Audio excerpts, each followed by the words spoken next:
Good morning. I want to be sensitive. I'm not.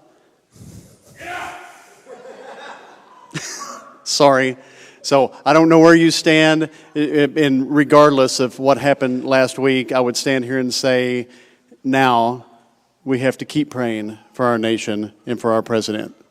And so I hope you got what you voted for, and it is time to pray.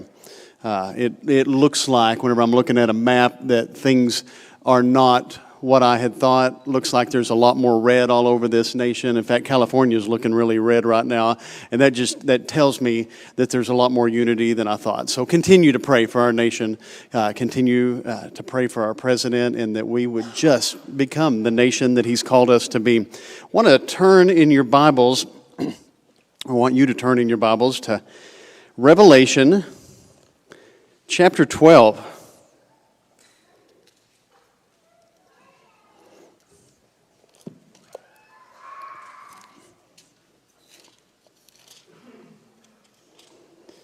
I'm going to read Revelation chapter 12, starting in verse 1. I'm going to go through 11. I want you to slow down and hear this. A great sign appeared in heaven. A woman clothed with the sun, with the moon under her feet, and a crown of 12 stars over her head. She was pregnant and cried out in pain as she was about to give birth. And then another sign appeared in heaven, an enormous red dragon with 7 heads and 10 horns and 7 crowns on its heads. Its tail swept a third of the stars out of the sky and flung them to the earth. The dragon stood in front of the woman who was about to give birth, so that it might devour her child the moment he was born. She gave birth to a son, a male child, who will rule all the nations with an iron scepter. And her child was snatched up to God and to his throne. The woman fled into the wilderness to a place prepared for her by God, where she might be taken care of for 1,260 days. And then war broke out in heaven. Michael and his angels fought against the dragon, and the dragon and his angels fought back.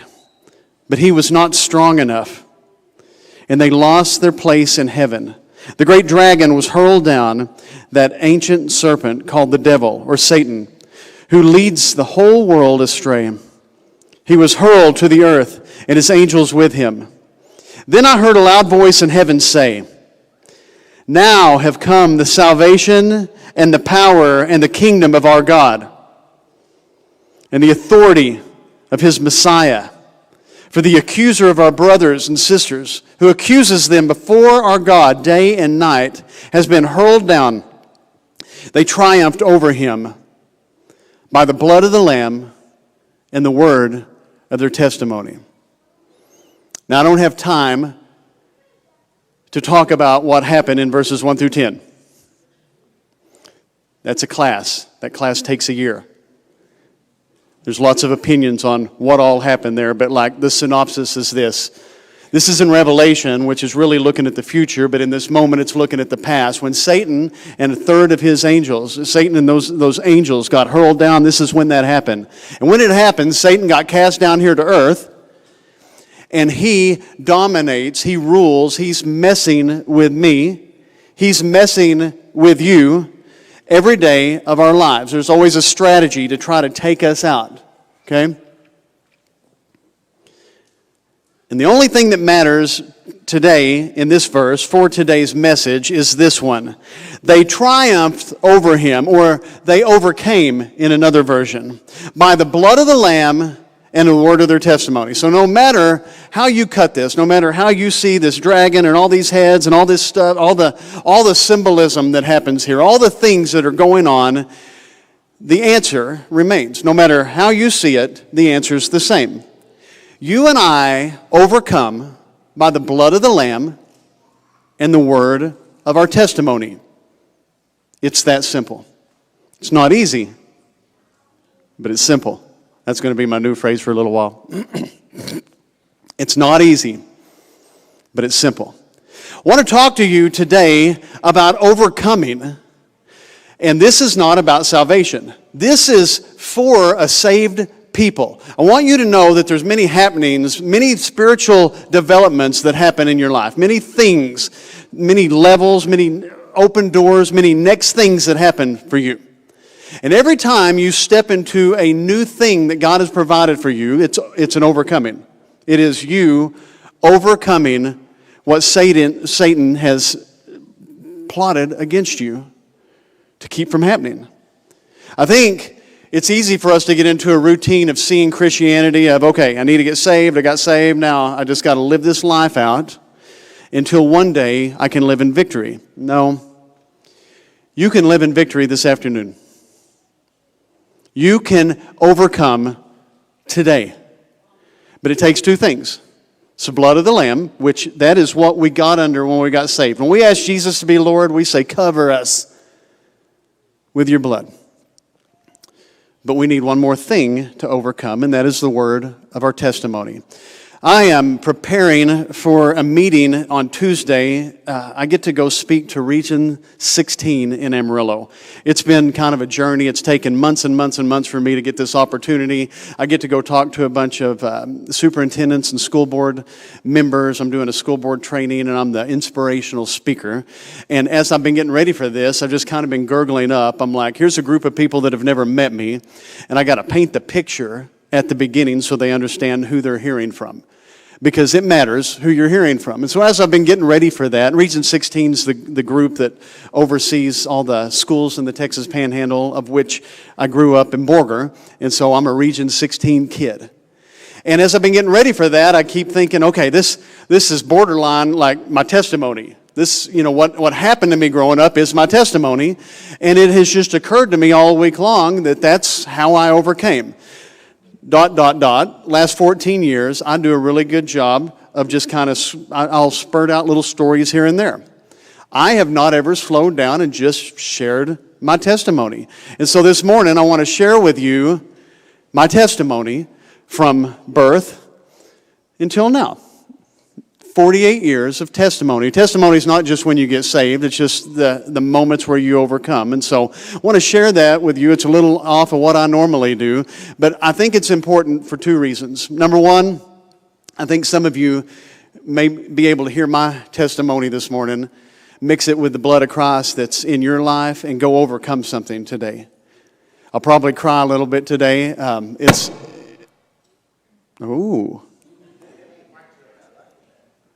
Satan only messes with the sound system on days like this. It's important that you hear about my overcomings, okay? It's important that you hear where your pastor is. I also think it's important that you hear how simple it is to share your testimony, because I feel like if everybody in here shared a portion of their testimony this week with somebody, it would help you overcome. It would help them overcome.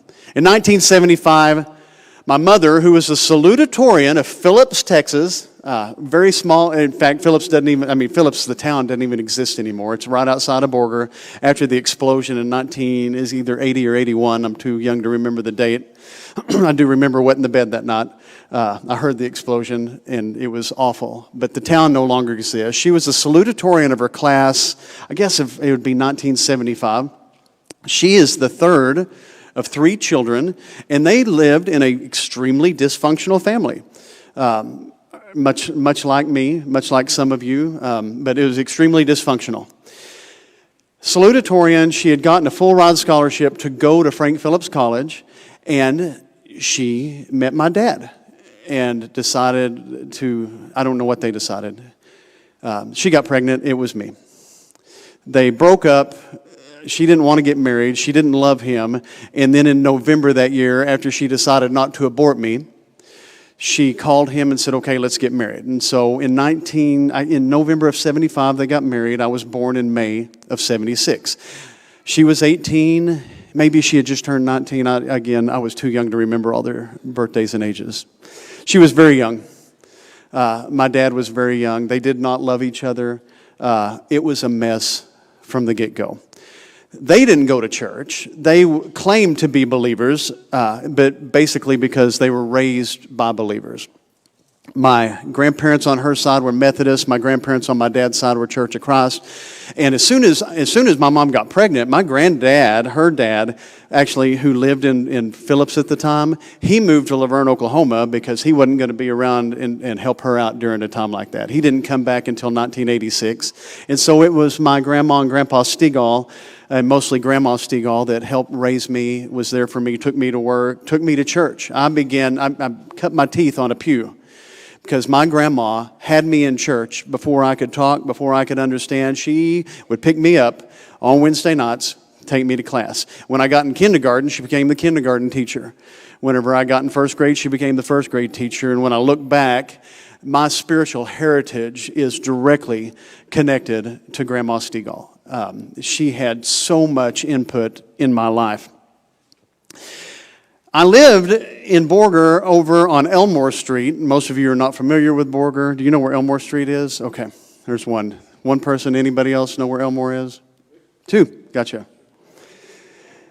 And it's over by what used to be Gateway Elementary School. We had 3 elementary schools in town, and one of them was the poor side of town. But I only lived on the poor side of town. And so it's always hard for me to talk about the poverty that I lived in, because we were surrounded by people that had a lot more poverty.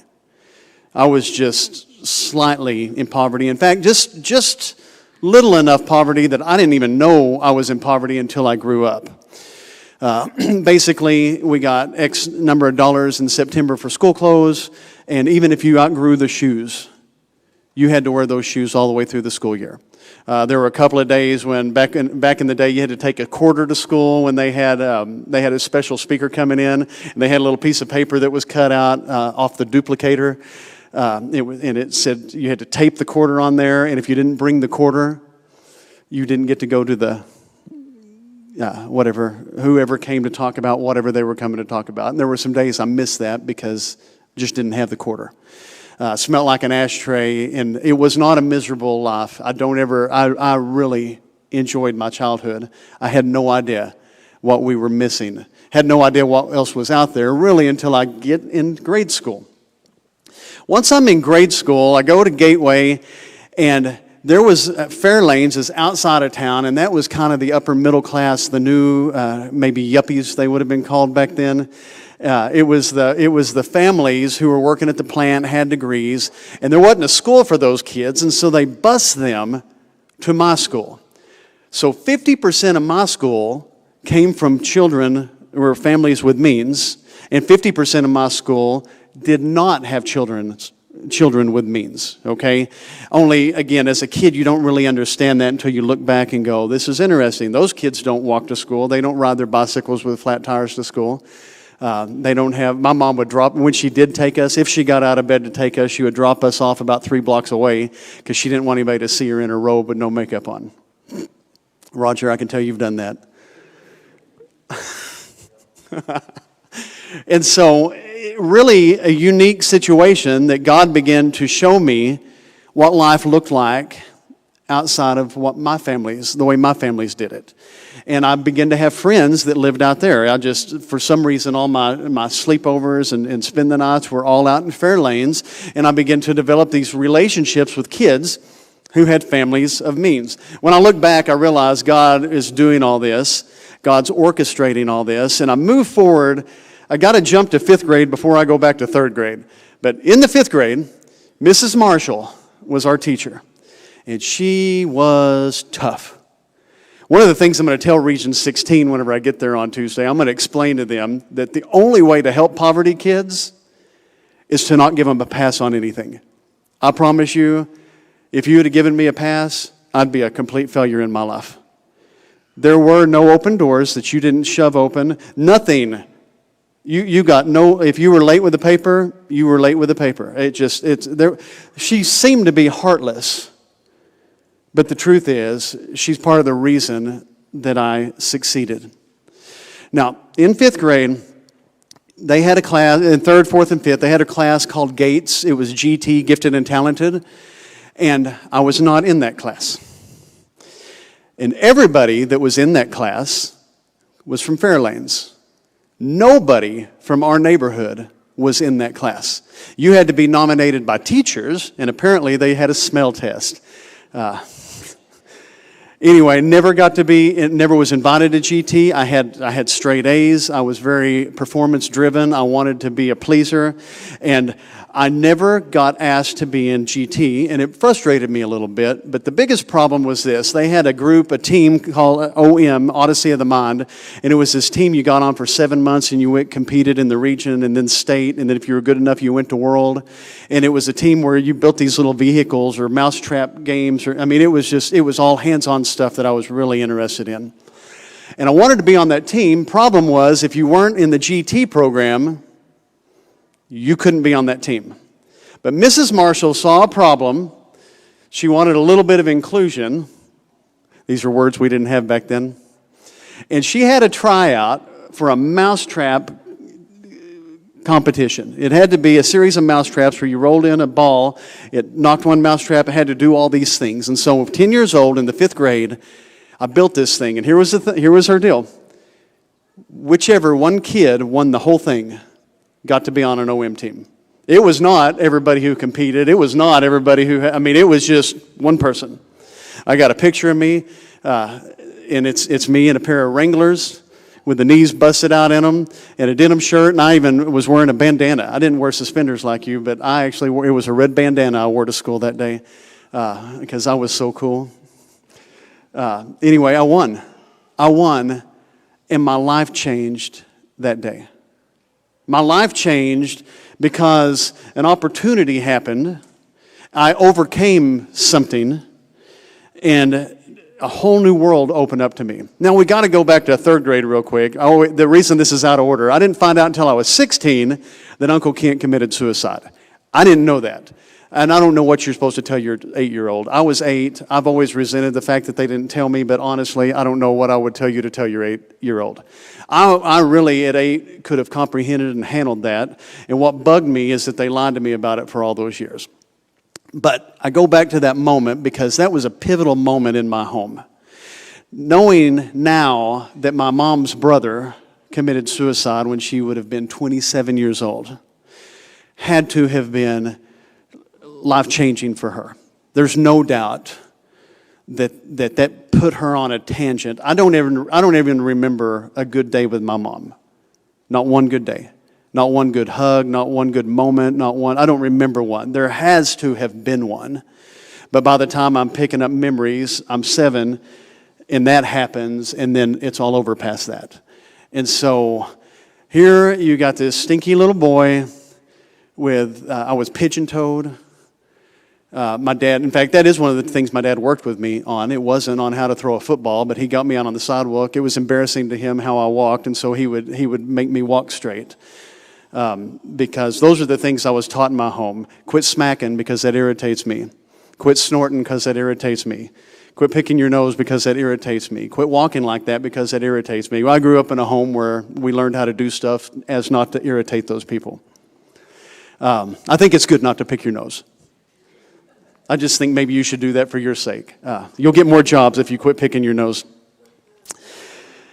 I move into middle school, and now we get added coaches into my life. Coaches in the 80s were mean and awful and intolerant, and they didn't care who your dad was or who your mom was, and it was good for me. I hated every moment of it. I was just telling Beth this story this morning. There was a day I was on the OM team. I got to stay on OM all the way through to the 9th grade. And in the 8th grade, we knew when you went to athletics, a coach was standing there with a paddle. And if the bell rang before you got in that door, he just gave you licks right then. You didn't call a parent. You didn't have a permission slip. He just busted your butt, right? And so he's standing there. Bell rings, but I had been in an OM meeting because a teacher called me and said, hey, we need a visit before y'all go to class. And so it's her fault, literally her fault. I get there and I'm like, no, come talk to Mrs. whatever her name was. He goes, sorry, sucker, and then whack. And anyway, that was the last lick I got at school, not the first one. I just had tough people in my life. Tough people that didn't necessarily, they weren't mean-hearted, and I don't even think they were mean to me. I just think life was tough. And looking back, I'm so glad they didn't make life less tough for me. I needed tough in my life. This whole time as I'm going to school and experiencing all these things, I'm still going to church. On Wednesday nights, I go with my grandma. On Sunday mornings, I was started to go to the United Methodist Church. It was very important for my mom that I went to the Methodist Church. Not with her. She dropped me off in her robe, went back home. To me, that is craziness. She didn't want me going to Dad's family's church. She wanted me going to her family's church, yet she didn't want to go with me. It would drop me off, and she made me make a decision in middle school. She said, you can't go to two churches. That's just wrong. It's not wrong not to go to church. It's just wrong to go to two churches. So I had to choose, and I chose the Methodist Church because they had a ski trip every year, and the Church of Christ did not. True story. As I got in that youth group, it was so good for me. I began to meet people that would show me things and love on me and give me opportunities to learn, to help with the ski trip, to begin to minister, to do devotions. Now, in the middle of all this, the year that Uncle Kent died, I'm sorry this is not linear, it's all circular because it's crazy up in my head. You don't want to live there. But I remember being called to the ministry when I was 8 years old. First time it happened, I was at a service on a Wednesday night at the Church of Christ, and I saw me standing in that pulpit preaching as an adult. I saw it. Later in life, I actually went back and preached in that pulpit at that building. It has happened, okay? It wasn't a Church of Christ anymore. They sold it to Grace Fellowship Church, and I began working for Grace Fellowship, and I got to stand there and preach in that place. Same year, I'm in Mr. McGregor's Wednesday night class, and he said, hey, how many of you are going to grow up and be preachers or preachers' wives? And I remember looking in my arm, I remember looking and my hand was up in the air. And I just thought, okay, this is what God's calling me to. So I'm very early age. At 13, I go through the motions of the Methodist confirmation. I take the class. I learn about church history. They baptize everybody else by sprinkling, but my Church of Christ heritage wouldn't allow it. And so I asked to get dunked. And so I went and got dunked, but I promised that day I didn't get saved. I just got dunked. I just got wet. Because I didn't make a decision to follow Christ. I thought I'd always been a Christian. I just went through the motions that day. We moved forward into high school. In high school, I know I believe that there's a God. I know that. I began working, making money, and I realized that there was a way out. I didn't have to stay in this poverty. And so that's whenever I got ready to enroll in college. Now, I've got to tell this portion of the story because it's super important. I don't get saved till I'm 20, so if you're hanging on for that, just know it's coming. I get saved when I'm 20. When I'm 18, I got accepted to go to McMurray down in Abilene, Texas. Not only did I get accepted, it cost at the time $10,000 a year to go to school, which at the time, minimum wage was $4.25, and that was more money than the government had as far as my mind went. And my parents definitely couldn't afford $10,000 a year. And so I applied for all these scholarships, and I got $8,500 worth of scholarships to go to McMurray. All I lacked was $1,500. And my parents said, no, you can't go. Now, my dad said, I don't mind, but I don't have the $1,500. If you could make it, you could go, but your mom's all against it. She doesn't want you moving out of the house. And that's the home life I had. I moved out when I was 19, and I didn't go to McMurray. I didn't. They shut that down. I went to Frank Phillips College, stayed there for a year, and my heart was torn. I did not feel love and acceptance at home. I did not feel like there was hope in my home. There was no vision. It was rough.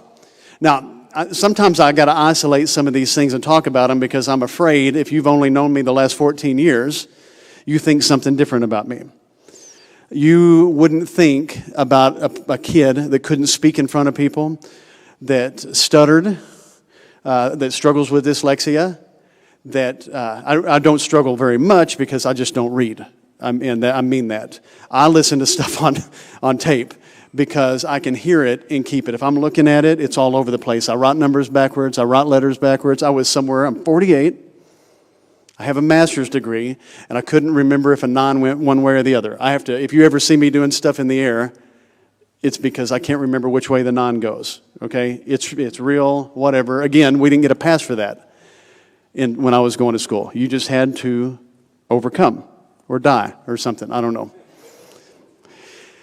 So I don't go to McMurray, but I start working at the church in Stinnett. And Landrum Medlock takes me on a retreat called a Chrysalis, which is a walk to Emmaus. And on that retreat, I get saved. It is a overwhelming, life-changing moment in my life 28 years ago on Labor Day weekend. And I gave my life to the Lord. That's what he wanted. He said, I want your life. And I argued about it, and I said, but I've done all this stuff, and I'm a good person, and all these things. I just argued with him. He says, I want your life. And I gave him my life, and when I did, I was saved, and I know it. And then, life got worse. And better. I want to be real. I want to be honest. I love talking about my testimony, because although I follow him, stuff happens. Although I follow him, it still hits the fan. Although I follow him, I have mess. Now, after I get saved, I go on to get my bachelor's, and I'm the first person in both families to get a bachelor's degree. I go on to get married in 1998 and then get my master's degree. Again, I've got to tell you, it's not because I'm astute, and it's not because I'm all that into education. It's because God opened those doors for me, and I decided to overcome. It wasn't always easy. My favorite story about my master's, I like telling this because I think some of you have been called in an educational realm to go do something, and you're like, I don't know if I can do this. I had met Danielle. Danny, you know her I knew her as Danielle back then. I'd met her, and we were just starting to be interested in each other, and I graduated in December, and I'm like, this won't work. I need another semester of school because I've got to work on this relationship. So this is why I have a master's degree. I went down to graduate school, and I'm like, hey, I need to sign up for my master's degree. And they said, okay, clickety-click, went through some stuff. They said, oh, no. They said, your GPA is not high enough to get into graduate school. I'm like, what do you mean? They're like, well, we've never had somebody with that low of a GPA go to our graduate school. I'm an anomaly at WT. I'm like, well, what can I do? And they said, well, you go take the GRE, and if you ace it, you can go to graduate school. I missed 1 on the math section, and I missed 2 on the analytical section. True story. God. I am telling you, I have no idea. I bought the study book. I didn't even open it. He just blessed me in that way, that I can see things and understand, whatever. And I did it, and I overcame. Kaylee, so Drew would have been 3. Kaylee, she actually threw up on my suit the day I went in for my comps to go get my master's. And I'm telling you, I remember the day I went and got that. It was like 2000. I'm wearing this suit that I had been given because I can't afford a suit. I knew how to tie a tie because I had a pastor that showed me how to tie a double Windsor knot on a tie. All along my life, God had put people in my way to teach me things that I didn't know, to help me do things that I didn't know how to do. And because of the blood of the Lamb and the word of other people's testimony, I was just dumb enough to say, I can. Since then, I married a beautiful woman that everybody said I couldn't do. We've been married for 26 years to each other. I got a master's, got a bachelor's. I'm an ordained pastor. I have gotten to move from one place to another for just doors to open up and God to do things. In the middle of that, we lost baby number 1 when we were in Borger. I'll tell you, when we lost baby number 1, so baby number 1 was with Caleb. Caleb had a twin, and we didn't know it. And when Caleb was born, his twin, were very tiny, but I remember the people in there said, oh, look, there's a twin, and I rejected the idea that could possibly happen to me. And then I think it was in 2008, we knew we were pregnant, we were planning on one, and we lost that one. And I mean, I was so miserably depressed. I said out of my mouth, God, how could this happen to me? And I overcame that. If you were here in 2015, we got pregnant again. We lost Addie. And these moments in my life are some of the hardest things I've ever done. When my mom and dad got divorced when I was 30, incredibly hard. My grandma died in 2015. My wife's grandma, who raised her, died in 2012. You know, I think it's important when I share my testimony that I can't just tell you all the good stuff. There's a bunch of crap that's happened in between there. And there's a bunch of moments that I got to question, God, did you call me to this? Why is this happening to me? Why? I was going through, this is funny to me, I just call them wreck number 1, wreck number 2, wreck number 3, wreck number 4, wreck number 5. But this week, in 2011, Drew had just gotten his motorcycle license, was coming home from United on his motorcycle, and they just didn't see him. And so our first wreck is whenever Drew gets hit by a car on his motorcycle, their fault. I remember getting to the hospital, and no, it was to the scene. That's what it was. Whereas a normal human would go down there and go, how's my son? I ran down there and said, who did this? And they said, we're not telling you. And I'm like, no, I need to know now. And the Trimbles, a wonderful family. I love them. They're so kind. They came up to the hospital later. They wanted to come see me. And at that point, I said, I need to wait. I'm going to have to wait some days before I see these folks. My heart came out of my chest when we got the phone call. And turns out it's surgery. He's good. It's all good. Kaylee, however, comes flying out of her windshield at 75 miles an hour on her way to College Station whenever a car rolls, right? Caleb rolled a truck because a tire blew out. JB, he just outdoes everybody. It was a gooseneck trailer hooked onto a dually pickup and had milk all in it. And how many railroad tracks did you jump? Anyway, car comes out in front of him. I mean, again, I think some people are just mean. They come up and they say stuff like, man, your kids sure have a lot of wrecks. And it's like, yeah. And you want to go down to each one of them, and none of them was something my kid did or didn't do. There's a dragon. He's got a plan to kill me. He's got a plan to kill my offspring. And I'm not the only one that's targeted. Anybody that follows the Lord is targeted. And the question's not, is he coming after you? It's, will you overcome? That's the question. He has spared my kids. It's been a blessing. I got all these wrecks, Grandma. Oh, we didn't anymore get here right after. This affects so many of you in this room. Okay?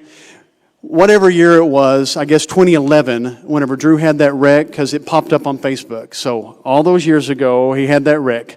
A month later, Sammy Casados committed suicide here.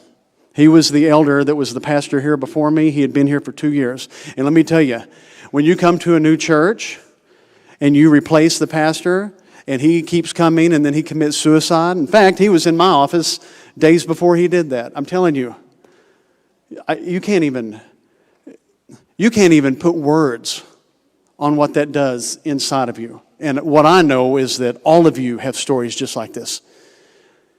All of you have stories just like this. We cannot avoid being attacked. We cannot avoid the plot against us. But what we can do is overcome and say, not today, Satan. Not today, Satan. I have a vision, I have a plan, and you can't keep that from me. Not today, Satan. I will not let you win. Now, I have 3 children in heaven waiting on me. I get that. I didn't get that the day that it happened. That doesn't make any of that okay. That doesn't make any of that less, hurtful to me. But they're up there waiting because he conquered death. But everything that we bring up, everything I talk about, all of them, I can come back after time and see a way to overcome. He's called us to be overcomers, and he's called us to help each other overcome. But the only way we'll do that is by the blood of the Lamb and the word of our testimony. And so I'll leave you with this. Me overcoming happens in 2 ways. It's the word of your testimony, inspires me. And when I share my testimony, I get to overcome. Today, I get to lay some more things down, and there's some more forgiveness. Every time I share my testimony, I get to see what God did with it. rather than stew in the mess of it. And so it's important that you learn how to share your testimony. It's important that you be honest about the crap that happened and the victories. I literally, this year, started a spreadsheet. I've told you about this. I'm encouraging you to do it. Everything that's bugging me, everything that hadn't been overcome, everything that hadn't come together yet, I have over on one column in this spreadsheet. And it says things I'm praying for, miracles I'm praying for. And as they come to pass, I move them over into another column of miracles that have transpired. And currently this year, I had like 18 things over here in this messed up row. And now I'm down to 4. And it encourages me. That's part of my testimony, is I get to look at it and go, okay, God did that. I didn't think He was going to do that. And I say that. I say that. I want you to hear what I'm saying. Whenever I say I think He wasn't going to do that, it's not because I don't have faith that He can. I've just experienced that He hadn't always. I can be real about it. But over time, I watch Him do miracle after miracle after miracle. In fact, I would submit to you this morning that, I'll put it this way. I had a conversation with somebody this week, and I'll put it this way. Somebody came in, they come in all the time. In fact, probably more people here than any church I've ever been at are free to tell me they're mad at God. I love that. That made you mad at God? In fact, Roger said it Wednesday night. He goes, and I was mad at God. Used to, when I was growing up, people were like, shh, don't say that. Don't say that. And I said it this way. Wyatt Hale over here, he used to drive milk, and JB, my son, drives milk. And I promise you, I've never been mad at Wyatt Hale. Not one day in my life. I've never yelled at you, grabbed you by your ear, yanked you. I've never done any. I've never been mad at Wyatt Hale at all. But JB, here's what I learned.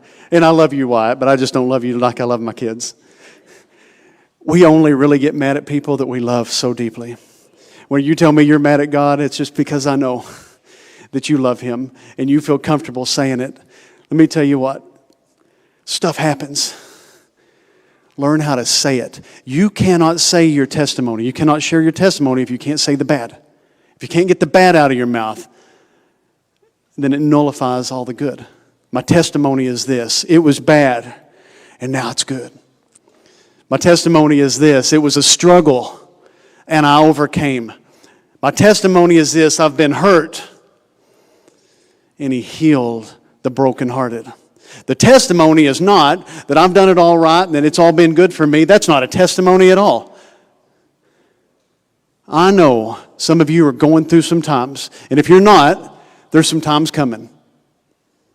You're either in a storm, you just got out of a storm, or you're about to go into a storm. And as a body, we're just called to support each other and share our testimony. I want to tell you, it's going to be okay. He's sitting on the throne. The God of wonders loves you, He cares for you, and He will let you overcome anything you're willing to step up to.